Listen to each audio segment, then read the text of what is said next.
5-ാമത്തെ അധ്യായം ഒന്നുകൂടെ ഒന്ന് വായിച്ച് കേൾപ്പിക്കും. ഇപ്പം അതിനുശേഷം നോട്ട്സ് വായിക്കില്ല. മനുഷ്യരിൽ ഇടയിൽ നിന്ന് എടുക്കുന്ന ഏത് മഹാപുരോഹിതനും പാപങ്ങൾക്കായി വഴിപാടും യാഗവും അർപ്പിക്കുവാൻ ദൈവകാര്യത്തിൽ മനുഷ്യർക്ക് വേണ്ടി നിയമിക്കപ്പെടുന്നു. അപ്പൊ അത് മനസ്സിലായല്ലോ, എന്തിനു വേണ്ടി നിയമിക്കപ്പെടുന്നു?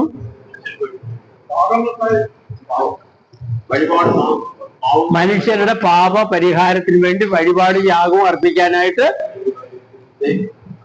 നിയമിക്കപ്പെടുന്നു. ആരെ നിയമിക്കുന്നു? പുരോഹിതന്മാരെ. ആര് നിയമിക്കുന്നു? അന്നത്തെ പുരോഹിതന്മാരാണ് അടുത്ത പുരോഹിതന്മാരെ നിയമിക്കുന്നത്. ദൈവമാണ് ആ ക്രമീകരണം ചെയ്തു വെച്ചിരിക്കുന്നത്. ആരാ ബലഹീനത കൊണ്ടത്? അല്ല, ഈ മഹാപുരോഹിതനും മറ്റുള്ള പുരോഹിതന്മാരുമാണല്ലോ യാഗങ്ങൾ അർപ്പിക്കുന്നത്. അവരെല്ലാവരും ബലഹീനത കൊണ്ടവരാണ്. അതുകൊണ്ട് അവർക്ക് വേണ്ടി ആദ്യം യാഗം അർപ്പിക്കും, എന്നിട്ടും ജനത്തിന് വേണ്ടി യാഗം അർപ്പിക്കും. അങ്ങനെയാണ് ചെയ്തിരുന്നതെന്ന് പറയുന്നത്. വായിച്ചു. അറിവില്ലാത്തവരോടും വഴിതെറ്റി പോകുന്നവരോടും സഹതാപം കാണിക്കാൻ കഴിയുന്നവരും അതെന്താണ്? അറിവില്ലാത്തവരും വഴിതെറ്റി പോകുന്നവരോടും ബലഹീനരായവരോടും സഹതാപം ഇവർ കാണിക്കും. കാരണം ഇവരുടെ ജീവിതത്തിലും അറിവില്ലായ്മയും ബലഹീനതയും ധാരാളമായിട്ടുണ്ട്. അപ്പൊ ഇവരും മറ്റവരെ പോലെ തെറ്റുകാരാണ്. ആരാ? പുരോഹിതന്മാര്. അതുകൊണ്ട് ആദ്യം അവർക്ക് വേണ്ടി യാഗം അർപ്പിക്കും, എന്നിട്ട് ജനത്തിന് വേണ്ടി യാഗം അർപ്പിക്കും. വായിച്ചു. എനിക്ക് വേണ്ടി പാപയാഗം അർപ്പിക്കേണ്ടതിന് ആകുന്നു. എന്നാൽ അബ്രോനെ പോലെ ദൈവം വിളിക്കുന്നവനല്ലാതെ ആരും ആ സ്ഥാനം സ്വതവേ ഏറ്റെടുക്കുന്നില്ല. മഹാപുരോഹിതൻ എന്നുള്ള സ്ഥാനം ആരും സ്വന്തമായിട്ട് എടുക്കത്തില്ല.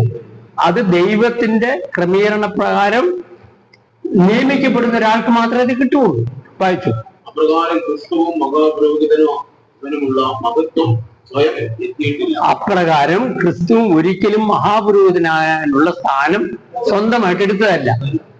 നീ എന്റെ പുത്രൻ, ഇന്ന് ഞാൻ നിന്നെ ജനിപ്പിച്ചിരിക്കുന്നു എന്ന് അവനോട് അരുളി ചെയ്തവൻ.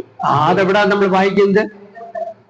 സങ്കീർത്തനം 2 വായിക്കുന്നു പോലെ നീ എന്റെ പുത്രൻ, ഇന്ന് ഞാൻ നിന്നെ ജനിപ്പിച്ചിരിക്കുന്നു എന്ന് കൽപ്പിച്ചവൻ അവന് കൊടുത്തതാണ്. കൊടുത്തിട്ടുണ്ടെന്നുള്ള തെളിവ് എവിടാ? വായിച്ചു. അതിന് മറ്റൊരിടത്തും നീ എന്ന് പറയുന്നു. അതെവിടാ പറഞ്ഞിരിക്കുന്നത്? 110-ാമത്തെ സങ്കീർത്തനത്തിന് 4-ാമത്തെ വാക്യത്തിൽ പറയുന്നുണ്ട്, നീ മൽക്കിസദേക്കിന്റെ ക്രമപ്രകാരം എന്നേക്കും ഒരു പുരോഹിതൻ. ആ മൽക്കിസദേക്ക് ആരാണ്? മൽക്കിസദേക്കിനെ കുറിച്ച് നമ്മൾ എവിടെ വായിക്കുന്നത്? ഉൽപ്പത്തി പുസ്തകം 14-ാം അധ്യായം. അബ്രഹാമിന്റെ സഹോദരന്റെ മകനായിരുന്നു ആര്? ലോത്ത്. ആ ലോത്ത് താമസിച്ചിരുന്ന സോദോമിലും അതുപോലെ പരിസരത്തുമുള്ള രാജാക്കന്മാർക്ക് വേറെ 5 രാജാക്കന്മാരോട് യുദ്ധമുണ്ടായി. അവരെന്ത് ചെയ്തു? ഇവരെ എല്ലാവരെയും പിടിച്ചുകൊണ്ട് പോയി. ഈ കാര്യം ആരറിഞ്ഞു? അബ്രഹാം അറിഞ്ഞു. അബ്രഹാം അറിഞ്ഞിട്ട് അവിടെ ചെന്ന് ആ രാജാക്കന്മാരെ ജയിച്ചടക്കി അവരിൽ നിന്ന് അവർ കൊണ്ടുപോയ കൊള്ളയെല്ലാം തിരിച്ചു പിടിച്ചു. ലോത്തിനെയും തിരിച്ചെടുത്തു. അങ്ങനെ വരുന്ന വഴിയില് അബ്രഹാം എന്ത് ചെയ്തു? ശാലേമിലെ രാജാവ്, ശാലേം എന്ന് പറഞ്ഞ സ്ഥലമുണ്ട്, ആ ശാലേമിലെ രാജാവും അത്യുന്നതനായ ദൈവത്തിന്റെ പുരോഹിതനുമായ മെൽക്കിസദേക്കിന്റെ അടുത്ത് ചെന്നു. അദ്ദേഹത്തിന് കിട്ടിയ കൊള്ളയുടെ എല്ലാ 10 കൊടുത്തു. മനസ്സിലായോ?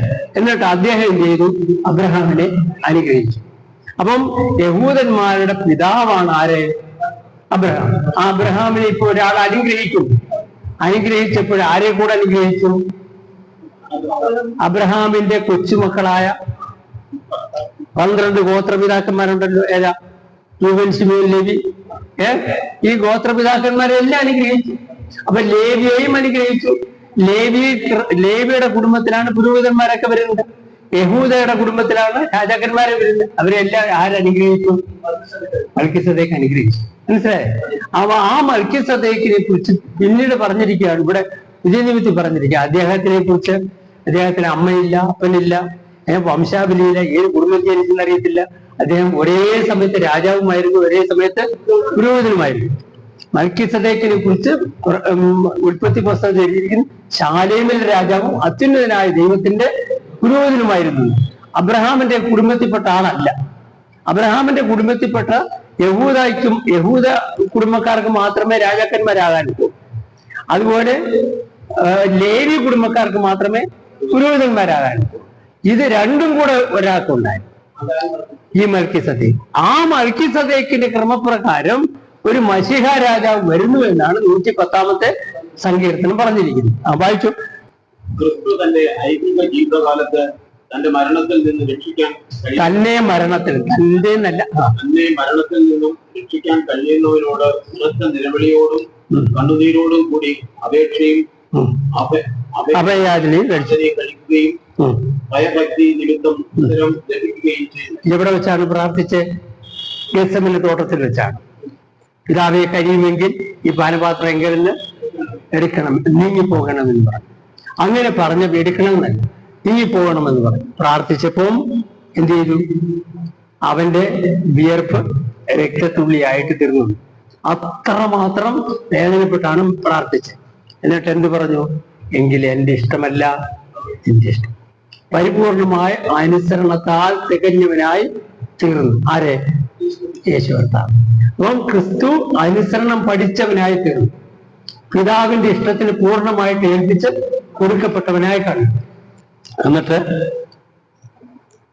പുത്രനെങ്കിലും താൻ അനുഭവിച്ച കഷ്ടങ്ങളാൽ അനുസരണം പഠിച്ചവനായി തികഞ്ഞവനായി തന്നെ അനുസരിക്കുന്ന ഏവർക്കും നിത്യരക്ഷയുടെ കാരണഭൂതനായി. അങ്ങനെ അവൻ നിത്യരക്ഷയുടെ കാരണഭൂതനായി മാറി. 12:14. ഇതിനെക്കുറിച്ച് ഞങ്ങൾക്ക് വളരെ പറവാനുണ്ട്. എന്നിട്ട് നിങ്ങൾ കേൾപ്പാൻ മാന്യതയുള്ളവരായി തീർന്നതുകൊണ്ട് തെളിയിച്ചു തരുവാൻ വിഷമം.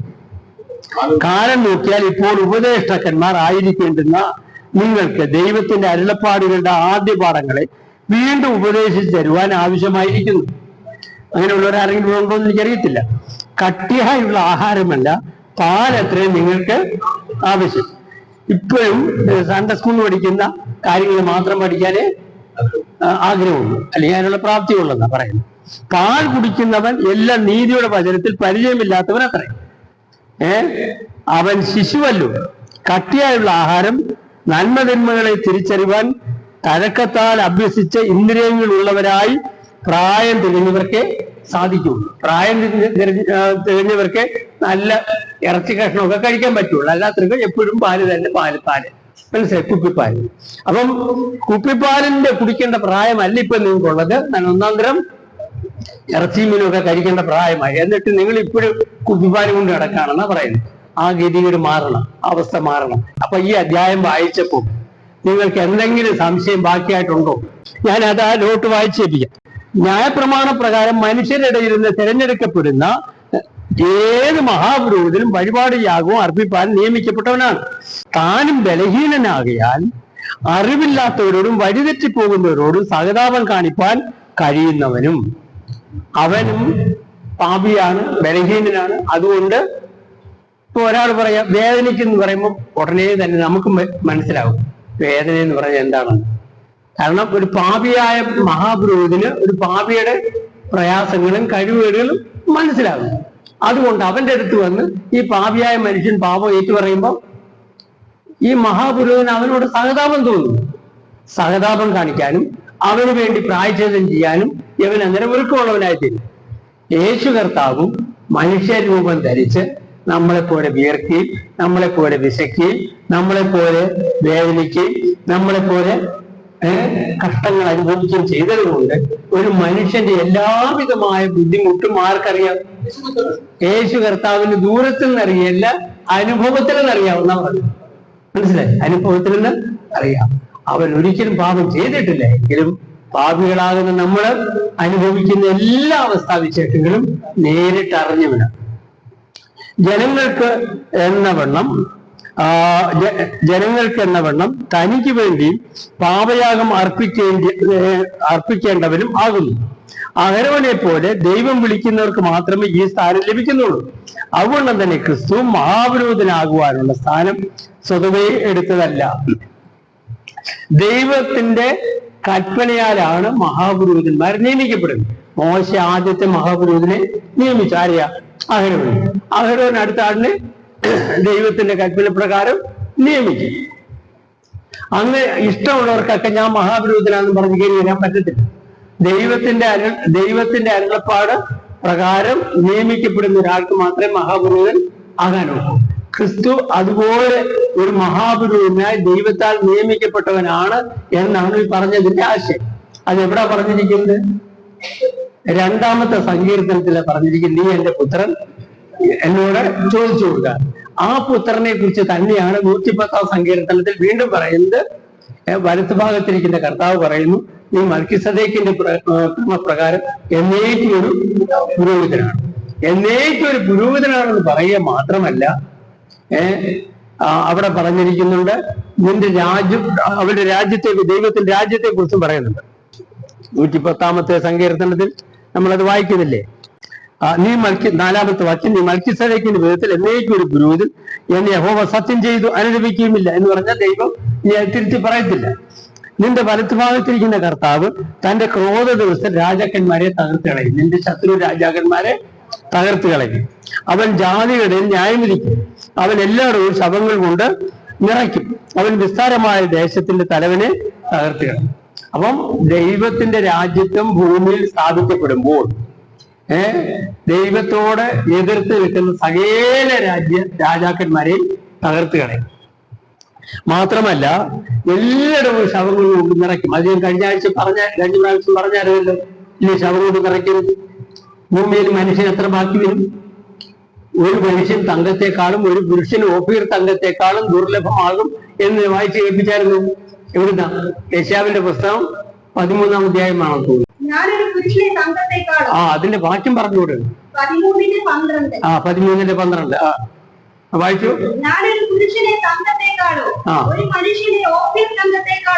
ഓഫീർ എന്ന് പറഞ്ഞ സ്ഥലത്ത് നിന്ന് ഇമ്പോർട്ട് ചെയ്യുന്ന, വരുത്തപ്പെടുന്ന ഏറ്റവും വിലപ്പെട്ട തങ്കമാണ് ഈ ഓഫീർ തങ്കം. ആ തങ്കത്തിനേക്കാളും ഇല്ലാത്ത വസ്തുവായി തീരും ആരെ?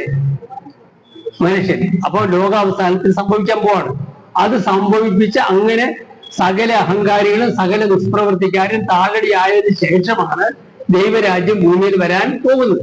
1000 ആണ്ട് വാഴ്ച വരാൻ പോകുന്നത്.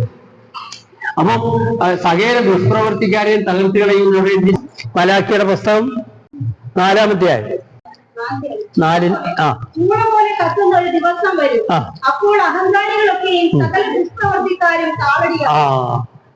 ചൂള പോലെ കത്തുന്നൊരു ദിവസം വരും. അപ്പോൾ സകല അഹങ്കാരികളും സകല ദുഷ്പ്രവർത്തിക്കാരും താഴടിയാകും. അതിനുശേഷമാണ് ഇവിടെ 1000 ആണ്ട് വാഴ്ച വരാൻ പോകുന്നത്. അതിനെക്കുറിച്ച് ഞാൻ പിന്നെ പറയാം. ഇത് കുറച്ച് മുമ്പോട്ട് പോട്ടെ. അപ്പം ഇവിടെ ഇതും പൗരോഹിത്യവും തമ്മിലുള്ള ബന്ധം എന്താണെന്ന് ചോദിച്ചാല് അതിന് ഉത്തരം ഇവിടെ 110-ാം സങ്കീർത്തനത്തിൽ എഴുതിയിട്ടുണ്ട്. അവിടെ പറയുന്നത് എന്താണ്? അതിന്റെ 2-ാമത്തെ വാക്യം, നിന്റെ ബലമുള്ള ചെങ്കോൽ യഹോവ സിയോനിൽ നിന്ന് നീട്ടും എന്ന് പറഞ്ഞ അർത്ഥം എന്താ? നിന്റെ ഭരണത്തിന്റെ വടി, ഭരിക്കുന്ന വടിയാണ് ചെങ്കോൽ. ആരുടെ കയ്യിൽ ഇരിക്കുന്നത്? രാജാക്കന്മാരുടെ കയ്യിൽ. നീ സിയോനിലെ രാജാവായിട്ട് വാഴിക്കപ്പെടും. അപ്പോൾ നിന്റെ ബലമുള്ള ചെങ്കോൽ, ശത്രുക്കളെ തകർക്കുന്ന ചെങ്കോൽ യഹോവ സിയോനിൽ നീട്ടും എന്ന് പറഞ്ഞാൽ നിന്നെ സിയോനിൽ രാജാവായിട്ട് യഹോവ വാഴിക്കുമെന്ന് പറയുന്നത്. മനസ്സിലായോ? ആരോടാ പറയുന്നത്? കർത്താവിനോടാ. കർത്താവിനോട് അരുളി ചെയ്ത്, അല്ലെങ്കിൽ യഹോവയുടെ കർത്താവിനോട് അരുളി ചെയ്യുന്നു. അപ്പൊ കർത്താവ് ആദ്യം വിളിക്കുന്നു, രണ്ടാമതായിട്ട് പറയുന്നു നീ സിയോനിലെ രാജാവാകുമെന്ന് പറഞ്ഞു. മൂന്നാമതായിട്ട് പറയാണ് നീ മൽക്കിസദേക്കിന്റെ ക്രമപ്രകാരം എന്നേക്കും പുരോഹിതനാണ്. അപ്പൊ ഇവിടെ മശിഹായെ കുറിച്ച് പറഞ്ഞിരിക്കുന്ന 3 സ്ഥാനപ്പേരുകളാണ് കാണാൻ സാധിക്കും. ഒന്ന്, അവൻ കർത്താവാണ്. രണ്ടാമത് സിയോനിലെ രാജാവാണ്. മൂന്നാമത് എന്നേക്കുമുള്ള പുരോഹിതൻ. ഒരിക്കലും അവന്റെ പൗരോഹിത്യം അവസാനിക്കുകയില്ല. അപ്പൊ അവന്റെ രാജ്യത്വം അവസാനിക്കുകയില്ലെന്ന് യെശയ്യാവിന്റെ പുസ്തകം 9:6 നമ്മൾ വായിച്ചു. അവൻ രാജ്യത്വത്തിന്റെ വർധനവിന് സമാധാനത്തിനും അവസാനം ഉണ്ടാകിയതിന് മുമ്പേ വായിച്ചില്ലേ? അപ്പൊ അവസാനിക്കാത്ത രാജാവ്, അവസാനിക്കാത്ത പൗരോഹിത്യം പ്രാപിച്ചു. അവൻ ആരാണ്? കർത്താവ് കൂടെ. മനസ്സിലായി? ആരാണ് ഈ 3 യോഗ്യതയുള്ള വ്യക്തി? ആരാണ്? മശിഹാതമ്പുരാൻ. ആ മശിഹയാണ് യേശു കർത്താവ്. മനസ്സിലായി? മെസ്സയ എന്ന് പറഞ്ഞാൽ വാക്കിനർത്ഥം അഭിഷിക്തനല്ല. അതാണ് മശിഹ എന്ന് മലയാളത്തിൽ പരിഭാഷപ്പെടുത്തിയത്. മെസ്സയ എന്ന് പറഞ്ഞാൽ അഭിഷിക്തനെന്നാണ്. അതിന്റെ ഗ്രീക്കിലെ വാക്കെന്താ? ക്രിസ്റ്റോസ് എന്ന്.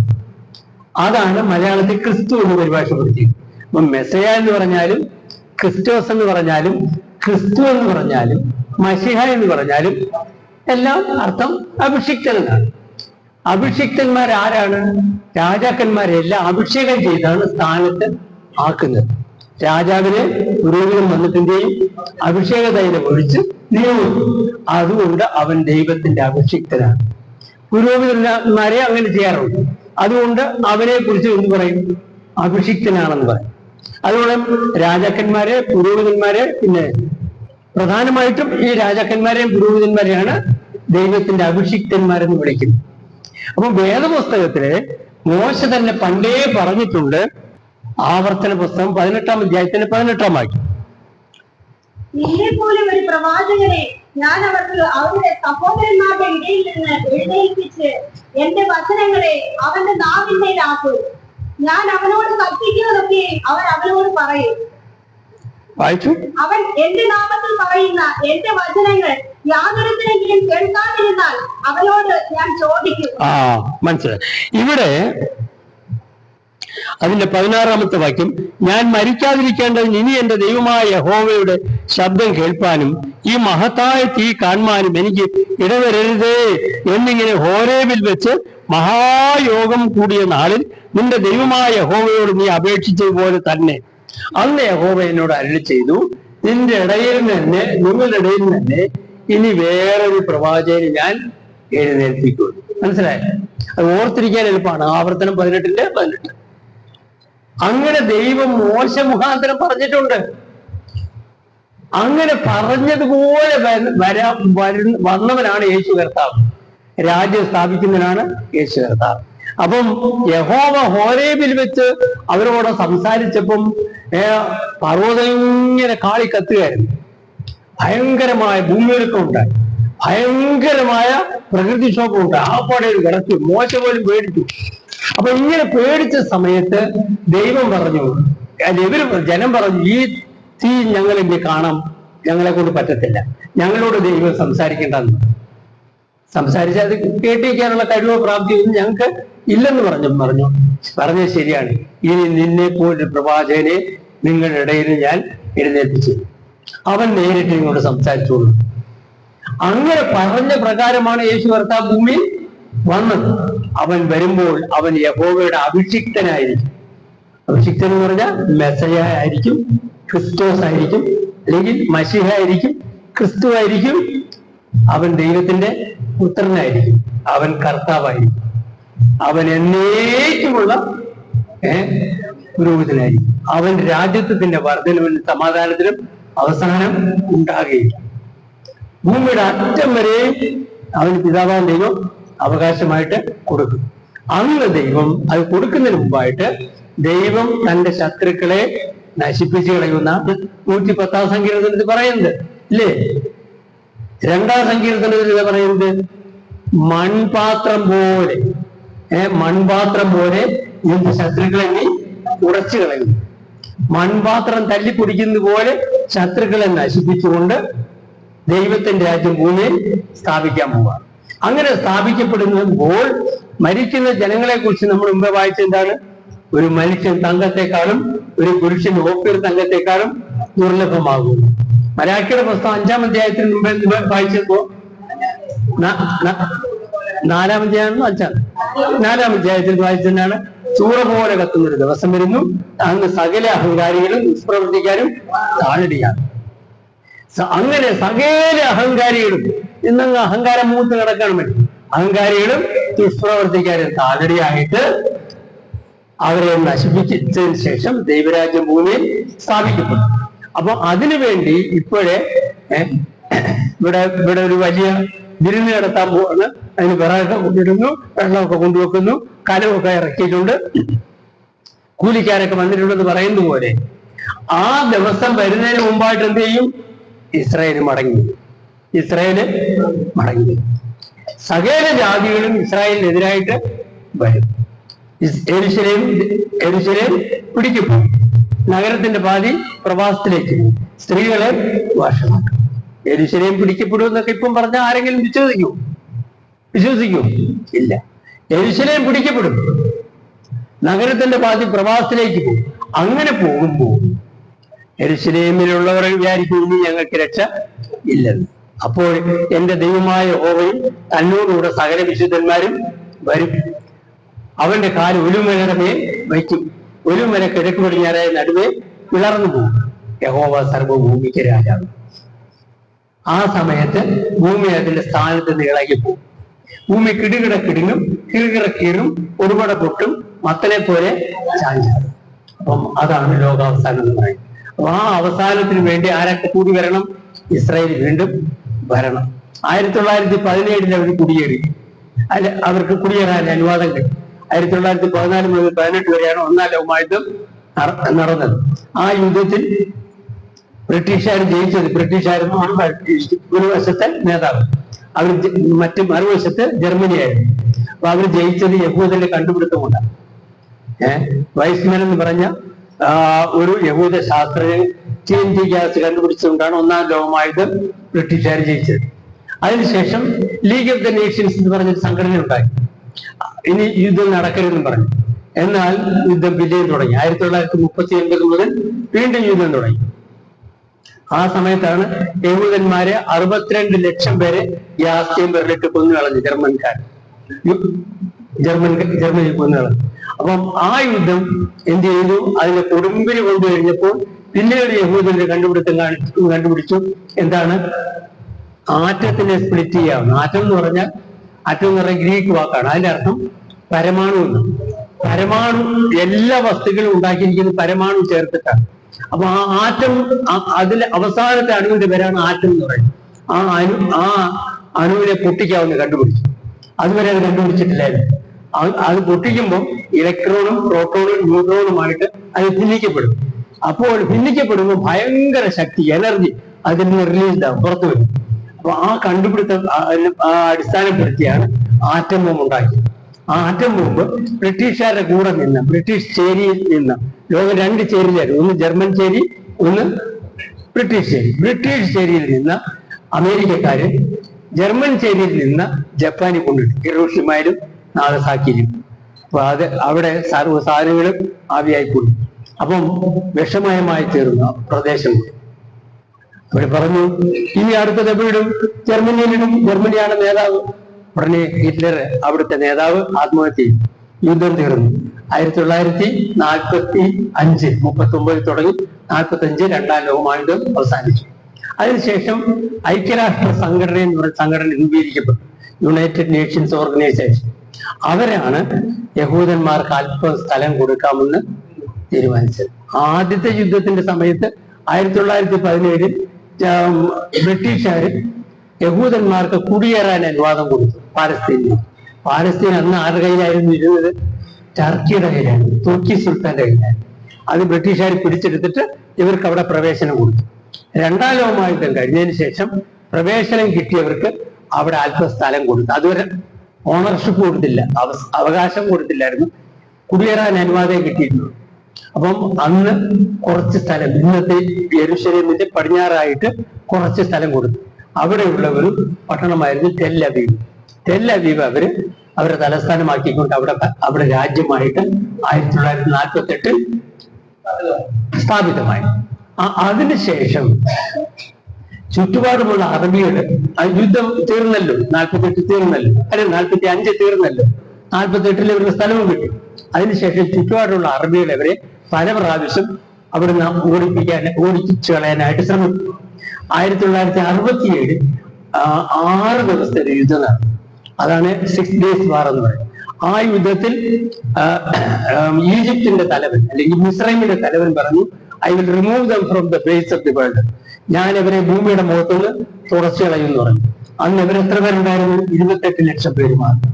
എതിരെ നിന്ന് അറബികൾ എത്ര ഉണ്ടായിരുന്നു? 10 കോടി. 10 കോടി അറബികൾ, 18 രാജ്യങ്ങളുടെ ഐക്യനിര.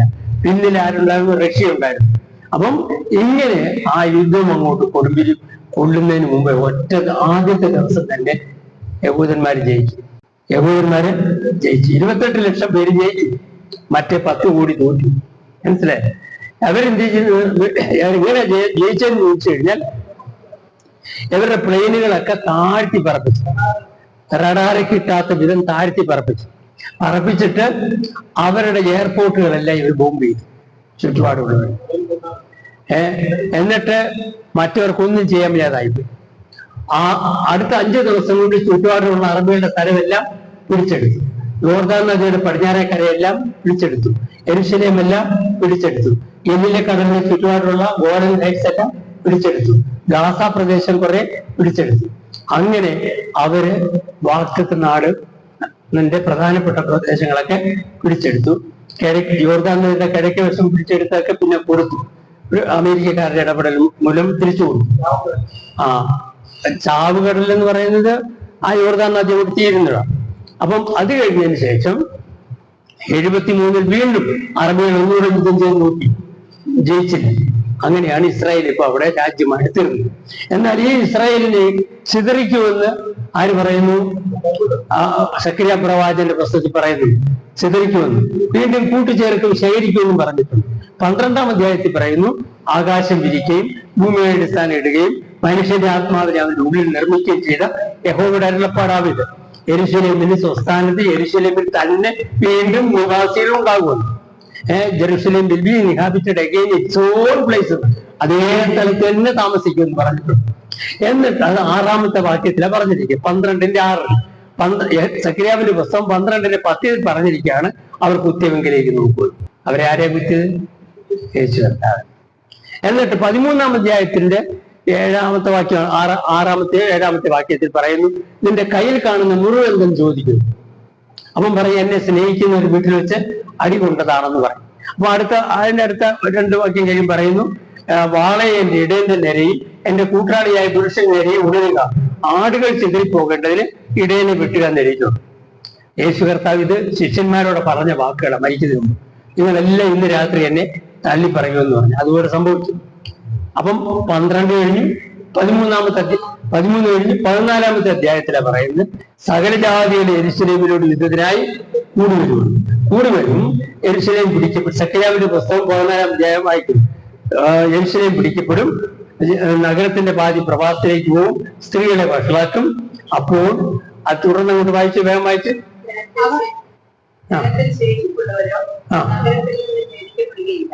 എന്നാൽ യഹോവ പുറപ്പെട്ട് പോലെ ആ ജാതികളോട് പൊരുതു. എന്നാലും അവന്റെ കാൽ യെരുശലേമിനെതിരെ കിഴക്കുള്ള ഒലിവുമലയിൽ നിൽക്കും. ഒലിവുമല കിഴക്ക് പടിഞ്ഞാറായി നടുവിൽ കിടന്നു. ഏറ്റവും വലിയൊരു താഴ്വര ഉളവായി വരും. മലയുടെ ഒരു പാതി വടക്കോട്ടും മറ്റേ പാതി തെക്കോട്ടും വാങ്ങിപ്പോകും. എന്നാൽ മലകളുടെ താഴ്വര ആഫ്രിക്കയിൽ എത്തുന്നതുകൊണ്ട് നിങ്ങൾ എന്റെ മലകളുടെ താഴ്വരയിലേക്ക് ഓടിപ്പോകും. യഹൂദ രാജാവായ ഉസിയാവിന്റെ കാലത്ത് നിങ്ങൾ ഭൂകമ്പം ഹേതുവായി ഓടിപ്പോയതുപോലെ നിങ്ങൾ ഓടിപ്പോകും.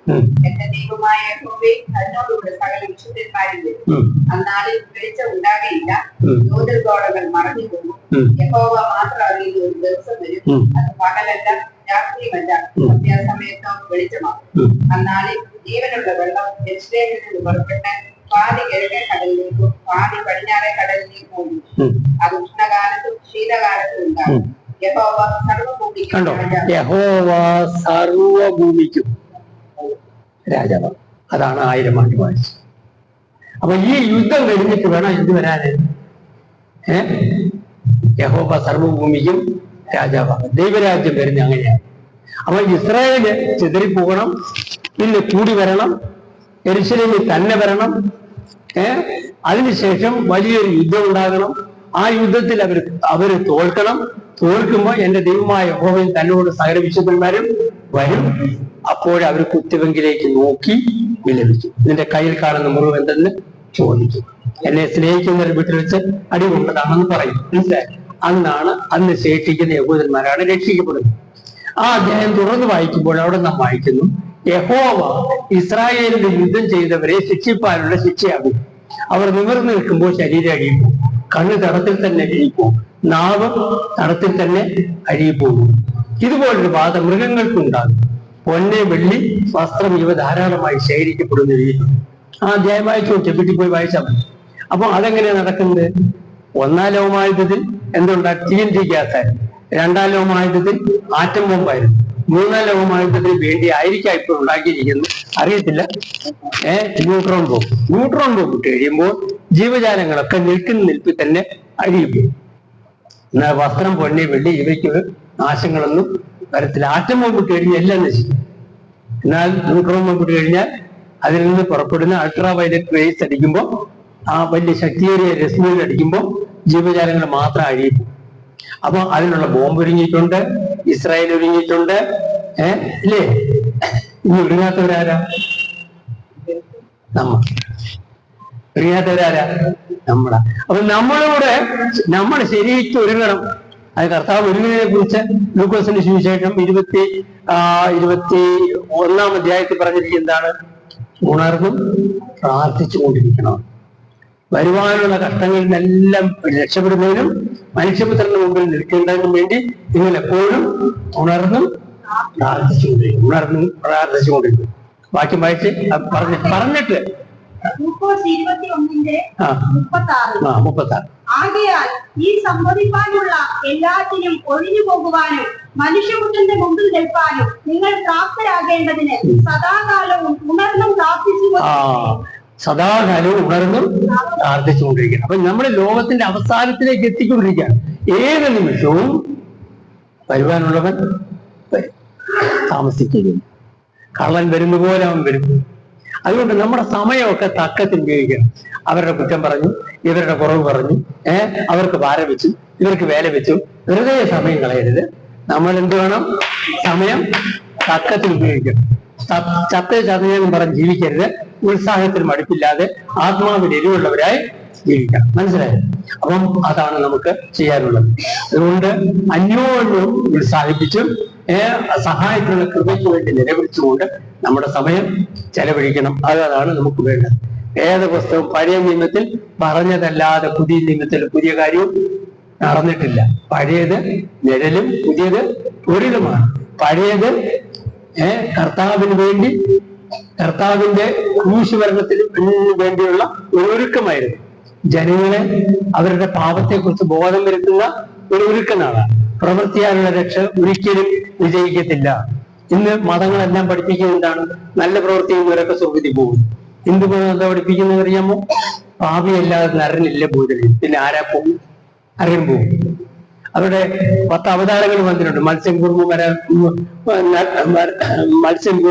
നരസിംഹം, മാവനൻ തുടങ്ങി 10 അവതാരങ്ങളുണ്ട്. ഈ അവതാരങ്ങളെല്ലാം വന്നതിന് ദുഷ്ടന്മാരെ കൊല്ലാനും നല്ലവരെ രക്ഷിക്കാനും. ദുഷ്ടന്മാരെ രക്ഷിക്കാൻ ആരും വന്നു? ആരും വന്നിട്ടില്ല. ഒരുത്തരും വന്നിട്ടില്ല.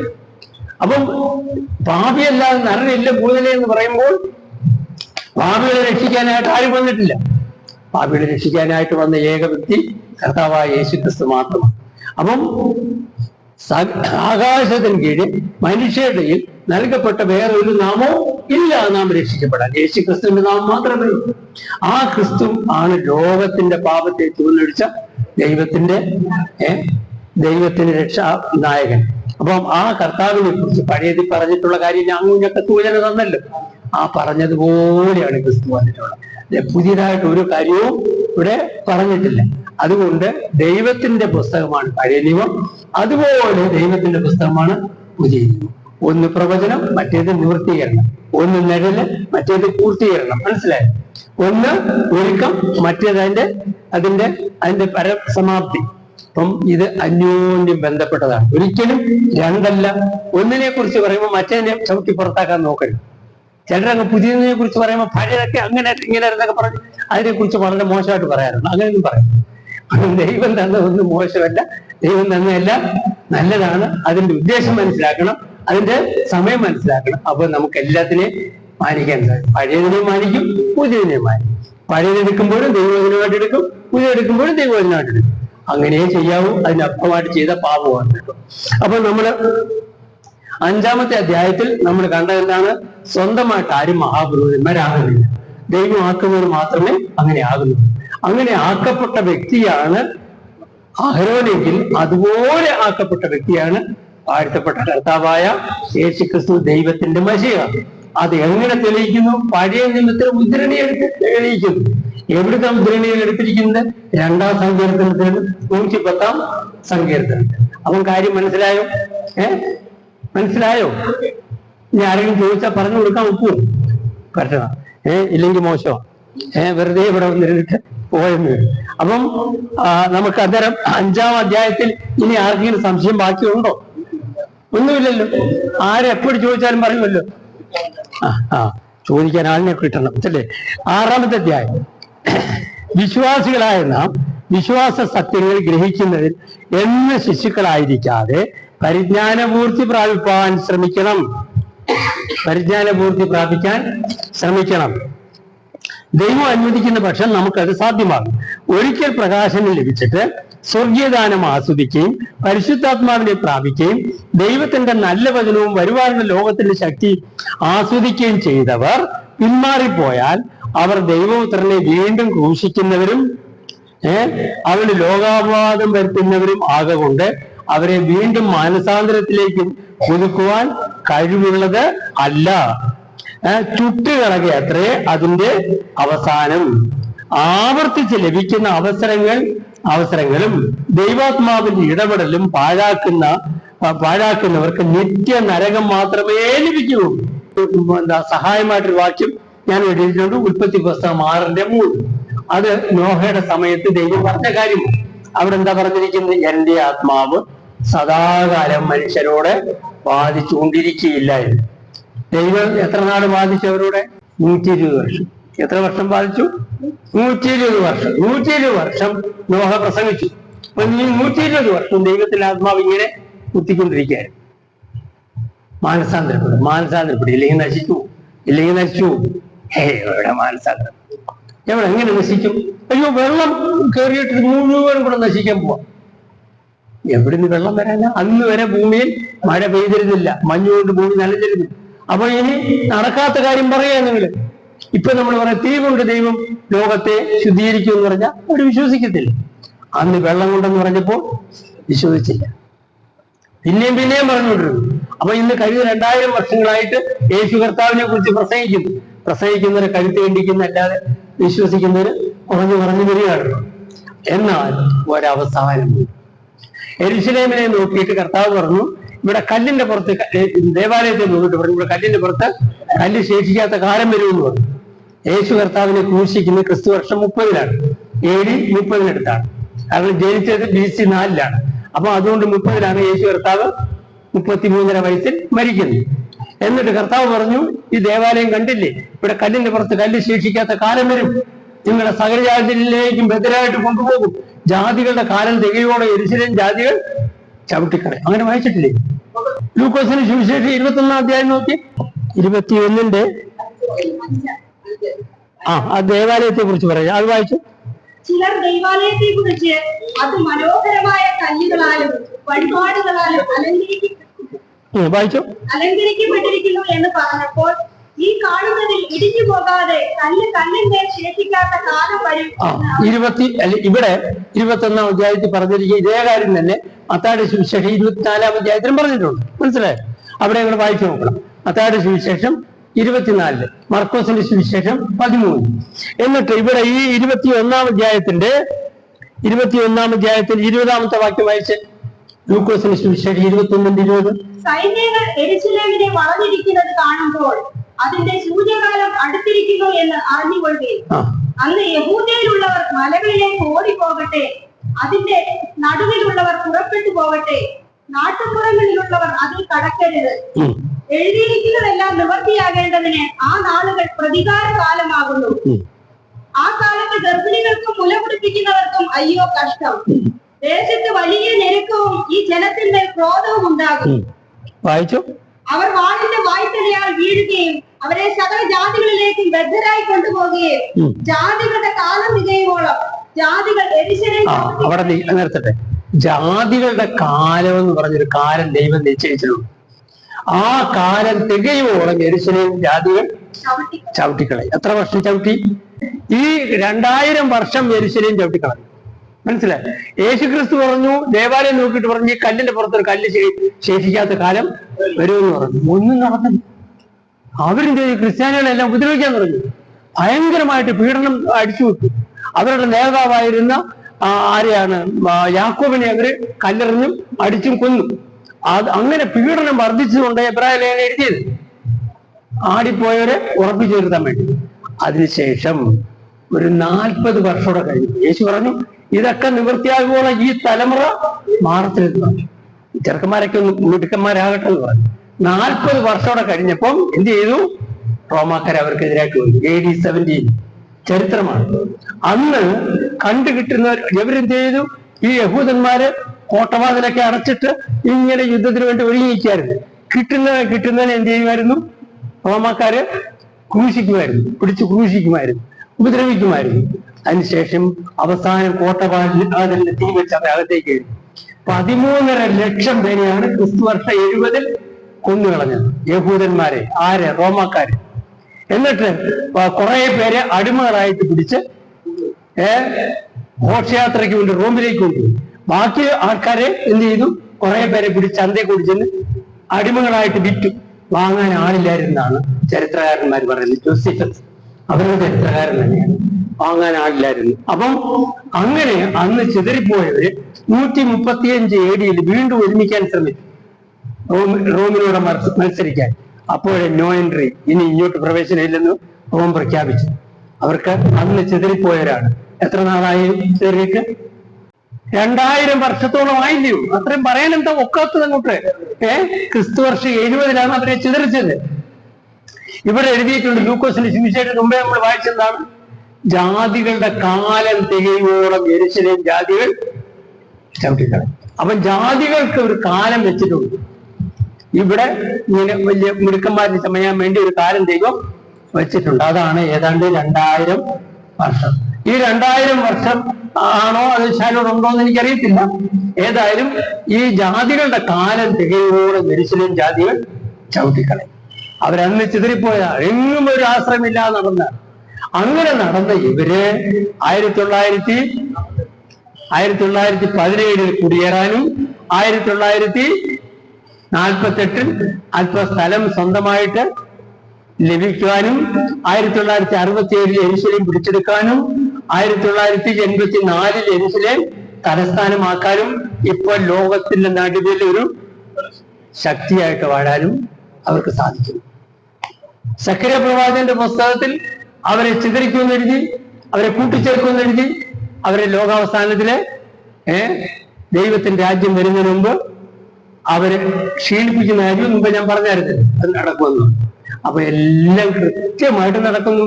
സൂര്യൻ ഉദിക്കും, പിന്നെ പടിഞ്ഞാറ് അസ്തമിക്കും എന്ന് പറഞ്ഞാൽ സംശയമുള്ളവർക്ക് പോയി കിടന്നുറങ്ങിച്ചു നോക്കാൻ പറഞ്ഞാൽ മതി. മനസ്സിലായി?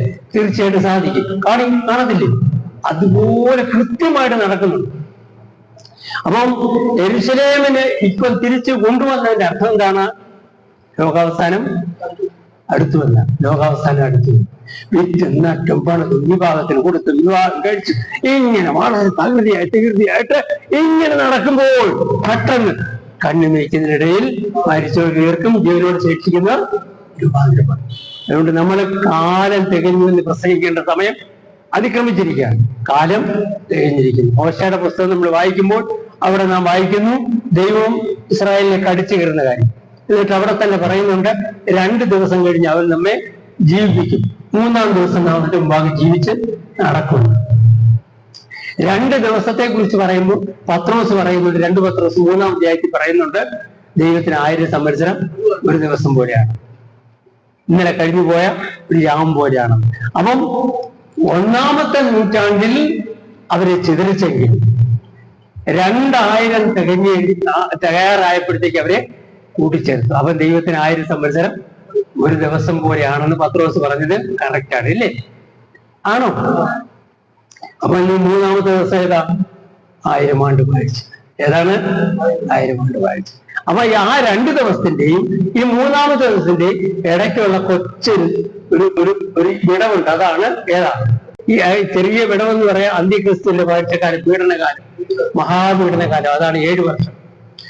അത് അടുത്തുകൊണ്ടിരിക്കുക. അതിനു മുമ്പായിട്ട് കർത്താവ് ആകാശപിരിവിൽ വരും. എന്നിട്ട് പീഡനകാലത്തിന്റെ അവസാനത്തിൽ അവനാണ് സകല ജാതിയുടെ യെരൂശലേമിൽ ഒരു യുദ്ധത്തിനായി കൂട്ടിവരുത്തുന്നു. 650 യുദ്ധം. അപ്പൊ ആ യുദ്ധം കഴിയുമ്പോൾ കർത്താവിന്റെ രാജ്യം ഭൂമിയിൽ വരും. അവൻ എവിടുത്തുകാരനായിരിക്കും എന്നറിയാമോ? ഇറാഖുകാരനായിരിക്കും. എവിടുത്തുകാരനാ? ഇറാഖുകാരനായിരിക്കും. അതിൽ നിന്ന് വാക്യം എന്താണ്? അവന്റെ വായ സിംഹത്തിന്റെ വായ, അവന്റെ കാല് കരടിയുടെ കാല്, അവന്റെ രൂപം ആണോ എന്ന് ചോദിച്ചു കഴിഞ്ഞാൽ ആരെങ്കിലും ചോദിച്ചാൽ പറയണ്ടേ? പുള്ളിപ്പുലി അല്ലേ? അവന്റെ രൂപം പുള്ളിപ്പുലി. അപ്പൊ സിംഹം എന്ന് പറഞ്ഞാൽ ഏതാണ്? ദാനിയേലിന്റെ പുസ്തകം വായിക്കണം. അതിന്റെ 7-ാം അധ്യായത്തിൽ പറയുന്നുണ്ട് 4 മൃഗങ്ങളെ കുറിച്ച്. ഒന്നാമത്തെ മൃഗം സിംഹത്തിന്റെ രൂപം. ആ സിംഹം എന്ന് പറഞ്ഞ ഏതാണ്? ഇറാഖാണ് സിംഹം. മനസ്സിലായി? ഏതാണ്? ഇറാഖ്. അതാണ് ബാബിലോൺ സാമ്രാജ്യം. ബാബിലോണാണ് സിംഹം. രണ്ടാമത്തെ കരടി എന്ന് പറഞ്ഞ ഏതാണ്? മേദ്യ പാർസ്യ സാമ്രാജ്യം. മേദ്യ പാർസ്യ എന്ന് പറയുന്നത്, പാർസ്യ എന്ന് പറയുന്നത് താഴെ ഭാഗവും, മേദ്യ എന്ന് പറയുന്നത് മേൽഭാഗമാണ്. ഏതിന്റെയാ? ഇറാനിന്റെ. അപ്പം അതുകൊണ്ടാണ് അവരെ മേദ്യ പാർസ്യ രാജ്യം എന്ന് വിളിച്ചിരിക്കുന്നത്. ഈ ഇറാഖിന്റെ അല്ലെങ്കിൽ ബാബിലോണിന്റെ സാമ്രാജ്യം വന്നതിന് ശേഷം പിന്നെ വന്ന സാമ്രാജ്യമാണ് മേദ്യ പാർസ്യ സാമ്രാജ്യം. അതായിരിക്കും കരടിയുടെ കാലെന്നാ പറഞ്ഞത്. അവരുടെ കാൽ എന്ന് പറഞ്ഞാൽ അവരുടെ ശക്തി കേന്ദ്രം ഇറാനും ഇറാഖുമായിരിക്കും. എന്നിട്ട് അതിന്റെ രൂപം കണ്ടാൽ പുള്ളിപ്പുലിക്ക് സദൃശം. പുള്ളിപ്പുലിയുടെ രാജ്യം എന്ന് പറഞ്ഞ ഏതാണ്? അലക്സാണ്ടർ ചക്രവർത്തിയുടെ രാജ്യം അല്ലെങ്കിൽ ഗ്രീസ് സാമ്രാജ്യം. അതാണ് ആദ്യത്തെ സിംഹം കഴിഞ്ഞിട്ട് കരടി കഴിഞ്ഞിട്ട് വന്ന 3-ാമത്തെ സാമ്രാജ്യം. അതാണ് ഗ്രീസ് സാമ്രാജ്യം. ഗ്രീസ് സാമ്രാജ്യത്തിന്റെ സ്ഥാപകൻ ആരാണ്? അലക്സാണ്ടർ ചക്രവർത്തി. അലക്സാണ്ടർ ചക്രവർത്തി ഗ്രീസിലെ രാജാവായിരുന്നു. 20-ാമത്തെ വയസ്സിലെ രാജാവായിരുന്നു. അദ്ദേഹം എന്ത് ചെയ്തു? യൂറോപ്പിന്റെ കിഴക്കേറ്റമായ ഗ്രീസ് എന്ന് പറയും. അവിടെ നിന്നും കയറി ഒന്നും പിടിച്ചില്ല. അവിടെ നിന്ന് കടല് കടന്ന് ഇക്കരെ കയറി. ഒരു ഉൾക്കടലുണ്ട്. ഈ കടല് കടന്ന് ഇക്കരെ കയറിയതിനു ശേഷം പെർഗമം എന്ന് പറഞ്ഞാൽ ടർക്കിയിലെ സ്ഥലമാണ് പെർഗമം. അവിടെ മുതൽ പിടിക്കാൻ തുടങ്ങി. പിടിച്ച് അതിന് കിഴക്കോട്ട് വന്നു. എവിടം വരെ എത്തി? സിന്ധു നദിയുടെ തീരം വരെ എത്തി എന്ന് പറഞ്ഞാൽ പാകിസ്ഥാൻ വരെ എത്തി. അയാൾ മടങ്ങിപ്പോയപ്പോൾ ഇറാഖി വെച്ച് അയാൾക്ക് മലമ്പനി ഉണ്ടായി, അല്ലെങ്കിൽ ടൈഫോയിഡ് ഉണ്ടായി. അവിടെ വെച്ച് അയാൾ മരിച്ചപ്പോ എന്ത് ചെയ്തു? അവര് 2 കൈകളും പുറത്തേക്ക് ഇടാൻ പറഞ്ഞു. 2 ദ്വാരം ഉണ്ടാക്കിയിട്ട് ഞാൻ ഇങ്ങനെ വന്ന് ഇങ്ങനെ പോവാന്ന്. മനസ്സിലായോ? അപ്പൊ ഒന്നും കൊണ്ടുപോകുന്നില്ലെന്ന് ലോകത്തിന്റെ പാഠം പഠിപ്പിച്ച അദ്ദേഹം പോയി. 13 വർഷം കൊണ്ട് 13 വർഷം കൊണ്ട് അയാൾ പിടിച്ചെടുത്ത സ്ഥലങ്ങൾ ടർക്കി മുതൽ പാകിസ്ഥാൻ വരെയാണ്. ഈ സ്ഥലമാണ് ഏഷ്യയിലെ മുസ്ലിങ്ങളുടെ ആവാസ കേന്ദ്രം. ഏഷ്യയിലെ പടിഞ്ഞാറേറ്റത്ത് മുസ്ലിങ്ങൾ എവിടം വരെയുണ്ട്? ടർക്കി വരെയുണ്ട്. കിഴക്കേറ്റത്ത് എവിടം വരെയുണ്ട്? പാകിസ്ഥാൻ വരെ. മനസ്സിലായി? അതിൽ തൊട്ടടം മുതൽ നിർത്തിയിടം വരെ മുസ്ലിങ്ങളാണ്. മനസ്സിലായി? അപ്പം ഇവരെല്ലാം കൂടെ മിക്കവാറും ഒരുമിക്കാൻ എല്ലാ സാധ്യതയുണ്ട്. പുള്ളിപ്പുലിയുടെ രൂപം, കരടിയുടെ കാല്. ഇറാനും ഇറാഖും ഒരു ശക്തി കേന്ദ്രമായിട്ട് വരും. ഇറാഖ് അവരുടെ ഭരണകർത്താവിന്റെ സിംഹാസനം ഇരിക്കുന്ന സ്ഥലമായിട്ട് വരും. അങ്ങനെ ഒരു അന്ത്യക്രിസ്തു വരുന്നു എന്ന് എവിടാ പറഞ്ഞിരിക്കുന്നത്? വെളിപ്പാട് പുസ്തകം 13-ാം അധ്യായം. അവിടേക്കും പോകുന്നില്ല, നമുക്ക് ഇവിടെ തീർക്കാം. 13-ാം അധ്യായം. അപ്പം അവൻ വരുമ്പോൾ കാര്യങ്ങളൊക്കെ നടത്താൻ അവന് ശക്തി ആരാ കൊടുക്കുന്നത്? പിശാച്. മഹാസർപ്പം അവന് ശക്തി കൊടുക്കും. ശക്തിയും സാമ്രാജ്യവും കൊടുക്കുമെന്ന്. അതുകൊണ്ട് ഇപ്പം പോയിരുന്ന കണക്കുകൂട്ടേണ്ട ആവശ്യമില്ല. ഇപ്പോഴത്തെ കണക്കുകൂട്ടൽ അനുസരിച്ച് അവൻ വരാൻ പറ്റത്തില്ല. എന്നാൽ പിശാച് അവന് ശക്തിയും സാമ്രാജ്യവും കൊടുക്കുമ്പോൾ അവൻ വരും. അവന്റെ കാലത്താണ് മുദ്രയിടുന്നത്. മനസ്സിലായി? 666 എന്നുള്ള മുദ്ര ഇല്ലാത്തവനും വിൽക്കാനും വാങ്ങാനും പറ്റുകയില്ല. ഇപ്പോഴാണെങ്കിൽ എന്തോ കാർഡാ വേണ്ട? ആധാർ കാർഡൊക്കെ വേണം. കുറച്ച് കഴിയുമ്പോൾ അതൊക്കെ മാറും. കാർഡും കേട്ടൊന്നും വേണ്ട, മുദ്ര മതി. അത് കൈമേലും നെറ്റിമേലും മുദ്രയില്ലാത്തവർക്ക് വാങ്ങാനും നിൽക്കാനും സാധിക്കില്ല. അപ്പൊ ഇന്ന് ശരിക്ക് ചൂടാകാത്ത ഒരുപാടും പേരുണ്ട് വിശ്വാസികൾ. അവരൊക്കെ കർത്താവിന്റെ വരവെങ്കിൽ എന്ത് ചെയ്യും? അവർ തഴയപ്പെടും. ആ സമയത്ത് കർത്താവ് അവർ പറഞ്ഞ സാക്ഷി നിമിത്തവും യേശുവിന്റെ നാമം നിമിത്തം ഒരുപാട് പേര് രക്തസാക്ഷികളായി. എന്നാ മഹോദരകാലത്ത് ഒരുപാട് പേര് രക്തസാക്ഷികളായി.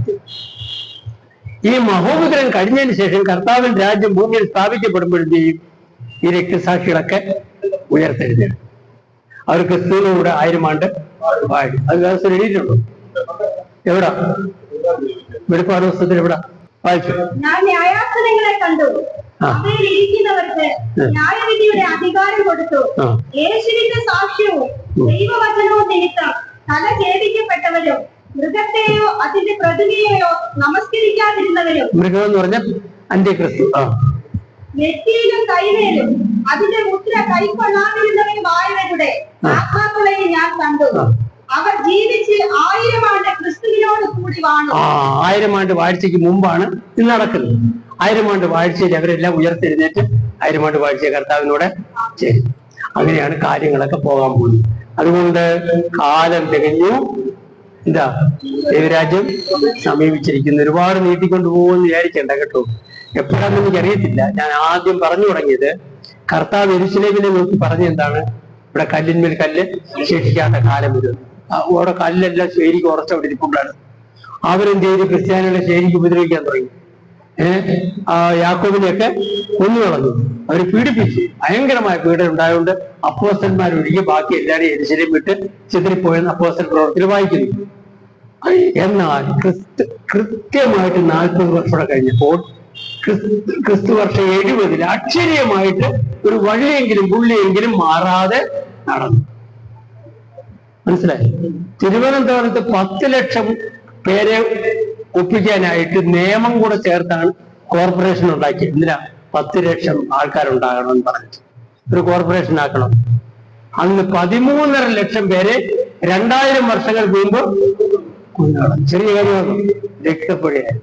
കൃത്യമായിട്ട് കർത്താവ് പറഞ്ഞു, ആകാശം ഭൂമി മാറും, എന്റെ വാക്കുകളോ മാറിയത് വഴിയെങ്കിലും ഉണ്ടെങ്കിൽ മാറിയെന്ന് പറഞ്ഞു. കൃത്യമായിട്ട് അത് നടന്നു. 20-ാം അധ്യായത്തിന്റെ 4-ാമത്തെ വാക്യം, ഈ പുസ്തകത്തിൽ എഴുതിയിരിക്കുന്ന ഒരു വള്ളിയെങ്കിലും പുള്ളിയെങ്കിലും മാറാതെ കൃത്യമായിട്ടെല്ലാം നടക്കാൻ പോവുകയാണ്, നടന്നുകൊണ്ടിരിക്കുകയാണ്. മനസ്സിലായി? അതുകൊണ്ട് നമ്മള് ഈ പുസ്തകം കൊണ്ടു കിടക്കുമ്പം പ്രത്യേകിച്ച് വളരെ സൂക്ഷിക്കണം കേട്ടോ. ഇത് വെറും കളിക്കാര്യമല്ല, ഇത് ദൈവത്തിന്റെ അരുളപ്പാടുകളാണ്. കൃത്യതയോട് നിറവേറും. അന്ന് നിറവേറിയെങ്കിൽ അവരെ ജാതികളുടെ കാലം എന്ന് പറയുന്നത് കൃത്യമായിട്ട് അത് നിറവേറ്റിയെങ്കിൽ ദൈവം അവരെ വീണ്ടും ഒരു രാജ്യമാക്കി തീർത്തെങ്കിൽ, ഒരു അറേബ്യയിലൊക്കെ ചെന്നിട്ട് ഹിന്ദുസ്ഥാനി അല്ലെങ്കിൽ ഇന്ത്യക്കാരൻ എന്ന് പറഞ്ഞാൽ അവർക്കൊന്നുമില്ല, ഒരു പേടി എന്ന് പറഞ്ഞാൽ. ഇസ്രായേലി എന്ന് പറഞ്ഞാൽ അവർക്ക് ഇന്നും കിട്ടും. എത്ര പേരുണ്ട് അവര്? 1 കോടി തികച്ചില്ല, 92 ലക്ഷം പേരേ ഉള്ളൂ. ഇസ്രായേലി എന്ന് പറഞ്ഞാൽ പേടിയാണ്. ഹിന്ദുസ്ഥാനി എന്ന് പറഞ്ഞാൽ 140 കോടി, 140 ലക്ഷം കോടിയുണ്ട് ഇവിടെ. 140 കോടിയുണ്ട്. 140 കോടിയുള്ള അവരെ കുറിച്ച് പറഞ്ഞ മനസ്സിലായോ? അവരെ ചുറ്റുമുള്ള ജാതികളുടെ ഒരു പരിഭ്രമ പാത്രമാക്കുമെന്ന് എവിടെ എഴുതി ചെയ്യുന്നു? സക്രിയാവിന്റെ പുസ്തകം 12-ാം അധ്യായത്തിൽ എഴുതിയിട്ടുണ്ട്. അതുപോലെ ആക്കി. ദൈവത്തിന് അസാധ്യമായിട്ടൊന്നുമില്ല. മനുഷ്യർക്ക് അസാധ്യമെങ്കിലും ദൈവത്തിന് സകലവും സാധ്യമാണ്. അതുകൊണ്ട് ഈ പുസ്തകം വായിക്കുമ്പോൾ പേടിക്കണം, ശാലം സൂക്ഷിക്കണം, ശാലം കാര്യമായിട്ടൊന്ന് ഗൗരവമായിട്ട് കാര്യങ്ങൾ എടുക്കണം. അപ്പം 5-ാം അധ്യായത്തിൽ ഇനി ആർക്കും ഒരു സംശയം ഇല്ലല്ലോ.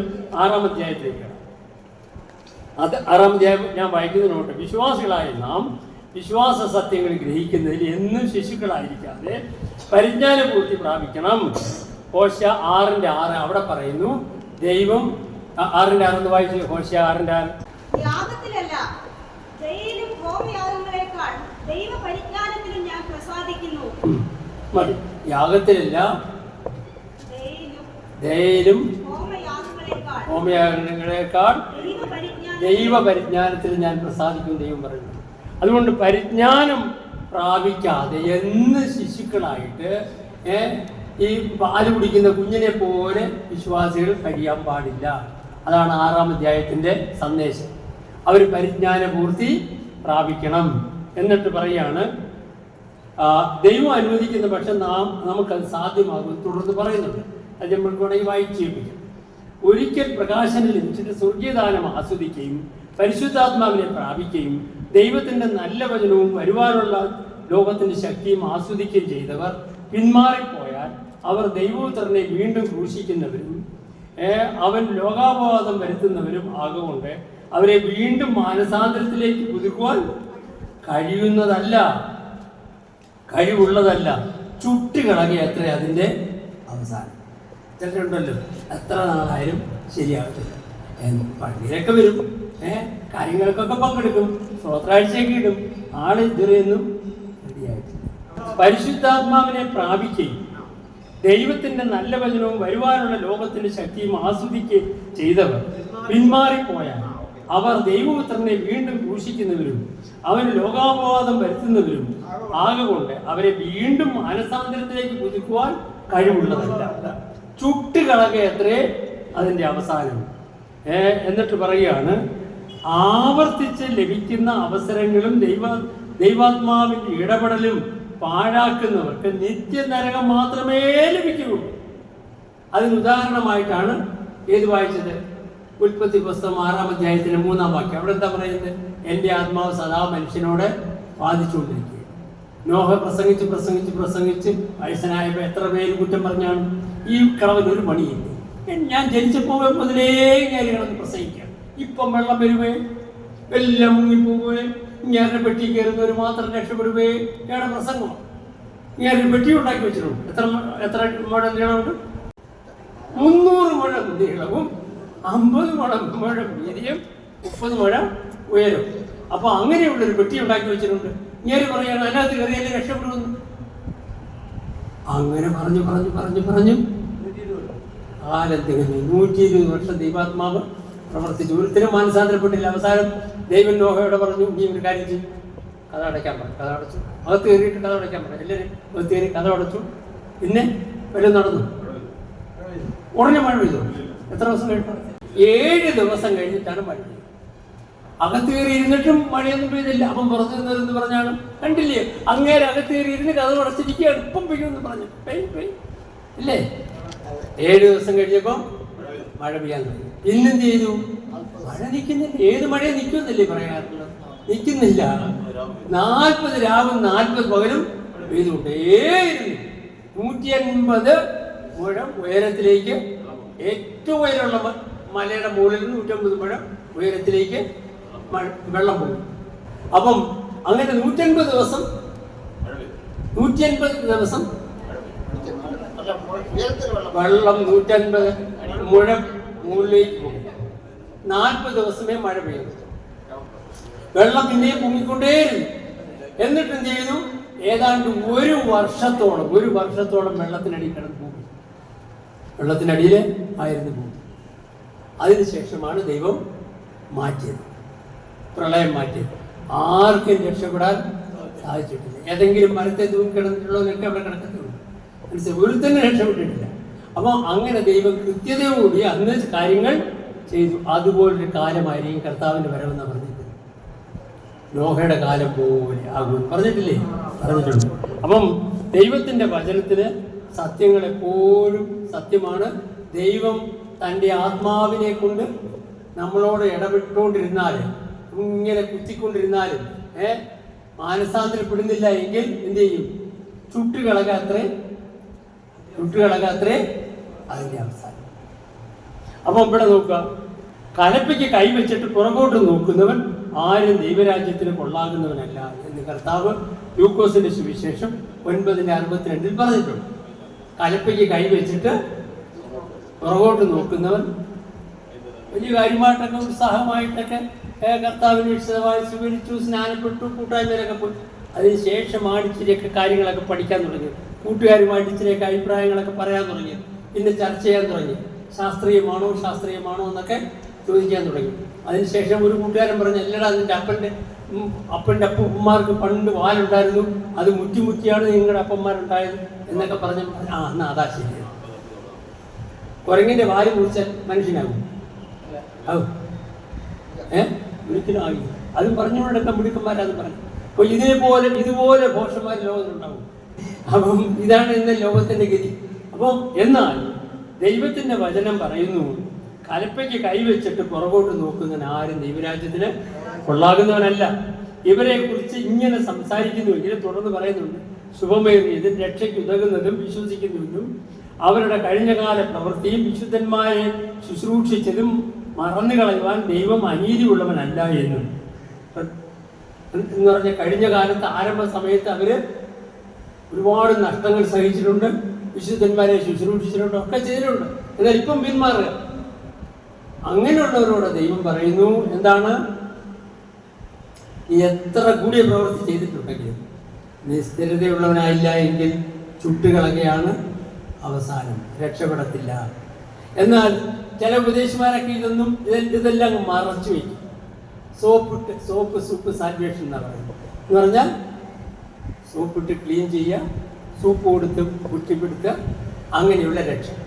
സൂപ്പ് സാൽവേഷനൊക്കെ ഈ പണ്ട് സായിപ്പുമാരുടെ സുവിശേഷത്തെ കളിയാക്കി പറയുന്ന അങ്ങനെയുള്ള സുവിശേഷമല്ല ഈ സുവിശേഷം. ഈ സുവിശേഷം എന്ന് പറയുന്നത് എൻ്റെ നീതിമാൻ വിശ്വാസത്താൽ ജീവിക്കും എന്ന് പറയുന്നത് ഇവിടുന്ന് ഹബക്കൂക്കിന്റെ പുസ്തകത്തിൽ നിന്നാണ് ഉദ്ധരിച്ചിട്ടുള്ളത്. ഹബക്കൂക്കിന്റെ പുസ്തകത്തിൽ പറയുന്നുണ്ട്, എന്താണെന്ന് അറിയാമോ? ബാബേലിലെ രാജാവ് വരുന്നു, പുള്ളിപ്പുലിയോ പോലെ വേഗത്തിൽ വരുന്നു, ചെന്നായ്ക്കളെ പോലെ കടിച്ചു കീറാൻ വരുന്നു, അങ്ങനെ മണൽത്തരി പോലെ അവർ എണ്ണത്തിൽ പെരുപ്പോണവരാകുന്നു, അവരിങ്ങനെ വന്ന് നിങ്ങളെ നശിപ്പിക്കാൻ പോവാണ്. പ്രവാചകൻ ആപ്പാട് വിഷമമായി. പ്രവാചകൻ ആദ്യമായിട്ട് വിഷമം വന്നത് യഹൂദന്മാരുടെ ഇടയിൽ അനീതി നിമിത്തമാണ്. ദൈവം ഈ ദുഷ്ടന്മാരെ ഒന്നും ശിക്ഷിക്കുന്നില്ലയോ എന്ന് ചോദിച്ചു. ദൈവം ശിക്ഷിക്കുന്ന കാര്യം പറഞ്ഞു. താണ്ട വരുന്നു, പുള്ളിപ്പുലിയെ പോലെ വേഗത്തിൽ, ചെന്നായ്ക്കളെ പോലെ ക്രൂരതയോടെ, മണൽത്തരി പോലെ എണ്ണി തീർക്കാൻ പറ്റാത്ത വലിയ കൂട്ടം താണ്ട യഹൂദന്മാരെ ശിക്ഷിക്കാൻ വരുന്നു. അപ്പോൾ പ്രവാചകന് പിന്നെയും വെപ്രാളം കൂടി. അയ്യോ, നമ്മുടെ നാട്, നമ്മുടെ സ്വന്തം ജനങ്ങളെയൊക്കെ എങ്ങനെ നശിപ്പിക്കാൻ പോവാണ്. അപ്പോൾ ദൈവം കൊടുത്തൊരു ഉത്തരമാണ്, എൻ്റെ നീതിമാൻ വിശ്വാസത്താൽ. എന്ത് പ്രതികൂലത വന്നാലും അതിൻ്റെ നടുവിൽ എൻ്റെ നീതിമാൻ കർത്താവിലുള്ള വിശ്വാസത്താൽ ജീവിക്കും. മനസ്സിലായോ? അപ്പം അങ്ങനെ ഉള്ളവരെയാണ് ദൈവത്തിന് വേണ്ടത്. അല്ലാതെ നീതിമാനോ വിശ്വാസത്താൽ ജീവിക്കും. ബാബിലോണിൽ വരുന്ന കാര്യം പറഞ്ഞതിന് ശേഷം ഹബക്കൂക്കിന്റെ പുസ്തകം 3-ാം അധ്യായത്തിൽ ലോകാവസാനത്തെ കുറിച്ചാണ് പറഞ്ഞത്. ലോകാവസാനത്തെ കുറിച്ചാണ് പറഞ്ഞിരിക്കുന്നത്. അന്ന് ഭൂമി മുഴുവൻ ഇളകും, നദികളെല്ലാം ഇളകും, ഭയങ്കരമായ കോളിളക്കം ഉണ്ടാകും. അപ്പോഴും ഞാൻ എൻ്റെ യഹോവയിൽ ആനന്ദിക്കും. വിശ്വാസത്താൽ ജീവിക്കുന്ന ഭക്തന്റെ അനുഭവത്തെ കുറിച്ച് ഞാൻ യഹോവയിൽ ആനന്ദിക്കും. കഴിക്കാൻ അത്തിവൃക്ഷം ഫലം കൊടുക്കത്തില്ല, ഒന്നും കിട്ടാതെ വന്നാലും എൻ്റെ നീതിമാൻ വിശ്വാസത്താൽ ജീവിക്കും. അവന് ഞരങ്ങിക്കൊണ്ട് കരഞ്ഞുകൊണ്ട് നടക്കുമെന്നാണ്. വായിച്ചോ ആ വാക്യം എന്ന് പറഞ്ഞിട്ട് ആ അധ്യായം പറ. 3:18 ഹബക്കൂക്കിന്റെ പുസ്തകം വായിക്കും.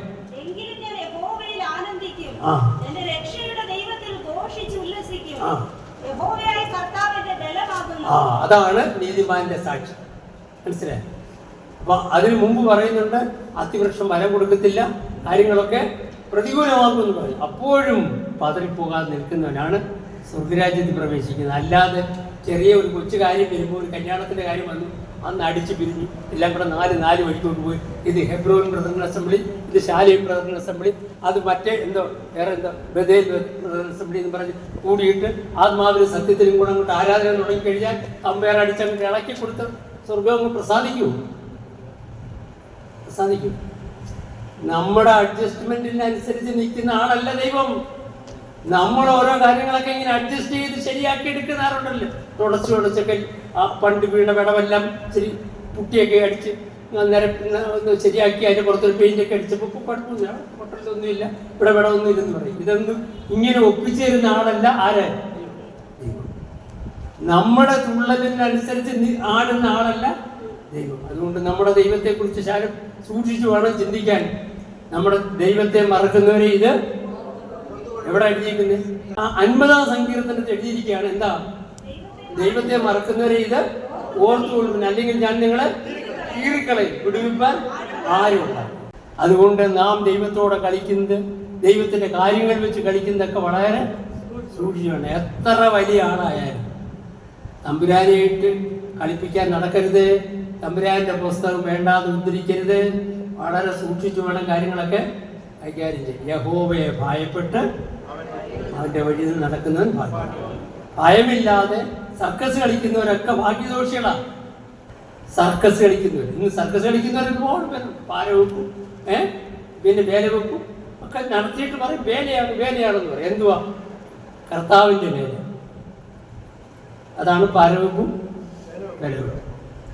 അത് അങ്ങനെയുള്ളവർ സൂക്ഷിക്കണം. ദൈവത്തെ മറക്കുന്നവരേ ഇത് ഓർത്തുകൊള്ളിൽ, അല്ലെങ്കിൽ ദൈവം നിങ്ങളെ കീറിക്കളയും, വിടുവിപ്പാൻ ആരും ഉണ്ടാകുകയില്ല. അതുകൊണ്ട് ദൈവം തൻ്റെ ആത്മാവിനാൽ ഇടപെട്ട് നമ്മളോട് സംസാരിച്ചിട്ടും കൃപ തന്നിട്ടും ദൈവത്തെ മറന്ന് അത് വിട്ടുകളയുന്നവരെ ചുട്ടുകളകത്രേ അവസാനം. അതാണ് 6-ാം അധ്യായത്തിൽ പറയുന്നത്. എന്നിട്ട് പറയുകയാണ്, കഴിഞ്ഞ കാലങ്ങളെക്കുറിച്ച് ദൈവം മറന്നു കളയത്തില്ല. നിങ്ങൾ ആ കഴിഞ്ഞ കാലത്ത് ആദ്യം കാണിച്ച ചൂട് ഇനിയും കാണിക്കണം. എവിടം വരെ കാണിക്കണം? അവസാനം വരെ. ഇനി സംശയം വല്ലതും ഉണ്ടോ 6-ാമത്തെ അധ്യായത്തിൽ? ആരെങ്കിലും ഒന്ന് വായിച്ച് കേൾപ്പിച്ച്, ഉറക്കെ ഒന്ന് വായിച്ച് കേൾപ്പിച്ച്. സംശയം വല്ലതും ഉണ്ടോ എന്ന് അറിയാമല്ലോ.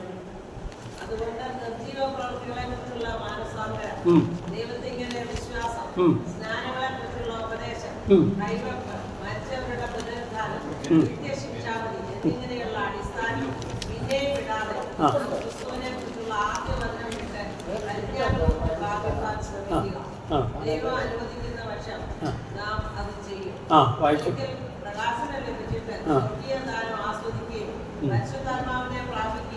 ദൈവത്തിന്റെ നല്ല വചനവും വരുവാനുള്ള ലോകത്തിന്റെ ശക്തിയും ആസ്വദിക്കുകയും ചെയ്തവർ പിന്മാറിപ്പോയാൽ ഞങ്ങൾക്ക് തന്നെ ദൈവത്തിന്റെ വീണ്ടും ക്രൂശിക്കുന്നവരും അവന് ലോകാപവാദം വരുത്തുന്നവരും ആകുകൊണ്ട് അവരെ പിന്നെയും മാനസാന്തരത്തിലേക്ക് പുതുക്കുവാൻ കഴിവുള്ളതല്ല. പലപ്പോഴും പെയ്ത മഴ കുടിച്ചിട്ട് ഭൂമി കൃഷി ചെയ്തൊക്കെ ഹിതമായ സസ്യാദികളെ വിളയിക്കുന്നു എങ്കിൽ ദൈവത്തിന്റെ അനുഗ്രഹം പ്രാപിക്കുന്നു. മുള്ളും ഞെരിഞ്ഞിലും മുളപ്പിച്ചാലോ അത് കൊള്ളരുതാത്തതും ശാപത്തിന് അടുത്തതും ആകുന്നു. ചുട്ടുകളകാത്രേ അതിന്റെ അവസാനം. വായിച്ചു. എന്നാൽ പ്രിയമുള്ളവരെ, ഞങ്ങൾ ഇങ്ങനെ സംസാരിക്കുന്നുവെങ്കിലും നിങ്ങളെ കുറിച്ച് ശുഭമേറിയതും രക്ഷയ്ക്ക് ഉതകുന്നതും വിശ്വസിക്കുന്നു. ദൈവം നിങ്ങളുടെ പ്രവൃത്തിയും വിശുദ്ധന്മാരെ ശുശ്രൂഷിക്കുന്നതിനാലും തന്റെ നാമത്തോട് കാണിച്ച സ്നേഹവും മറന്നു കളവാൻ തക്കണം അനീതിയുള്ളവരല്ല. എന്നാൽ നിങ്ങൾ ഓരോരുത്തർ പ്രത്യാശയുടെ പൂർണ്ണ നിശ്ചയം പ്രാപിപ്പാൻ അവസാനത്തോളം ഒരുപോലെ ഉത്സാഹം കാണിക്കണം. അവസാനത്തോളം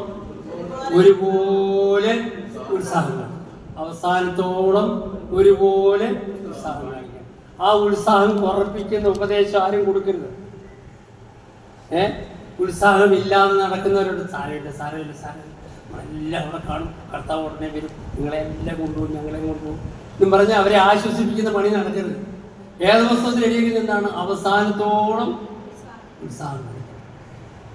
നമ്മൾ 4-ാം അധ്യായത്തിന് ആരംഭവാക്യത്തിൽ എന്താ വായിച്ച്?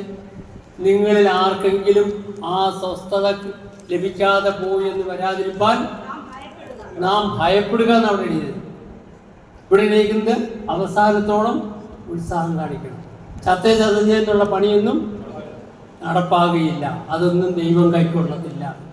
വിശ്വാസിക്ക് വിശ്വാസി എന്നു മുതൽ വിശ്വാസി രക്ഷിക്കപ്പെട്ടപ്പോൾ മുതൽ എവിടം വരെ വിശ്വാസി? അവസാന നിമിഷം. പൗലോസ് അപ്പോസ്തലൻ പറഞ്ഞു, ഞാൻ നല്ല പോർപൊരുത് ഓട്ടം തികച്ചു. ഇടയ്ക്ക് കുറച്ചാൾ നടന്നു, പിന്നെയും ഓടി, പിന്നെയും നടന്നു. അങ്ങനെയാണോ? അവസാനം വരെ ഓടി തികച്ചു എന്ന് പറയും. അതാണ് നമുക്ക് വേണ്ടത്. അതുകൊണ്ടാണ് നമ്മൾ മുമ്പേ വായിച്ചത് എന്താ? റോമാലേഖനം 12:11 ഉത്സാഹത്തിൽ മടിപ്പില്ലാതെ ആത്മാവിൽ എരിവുള്ളവരായി കർത്താവിനെ.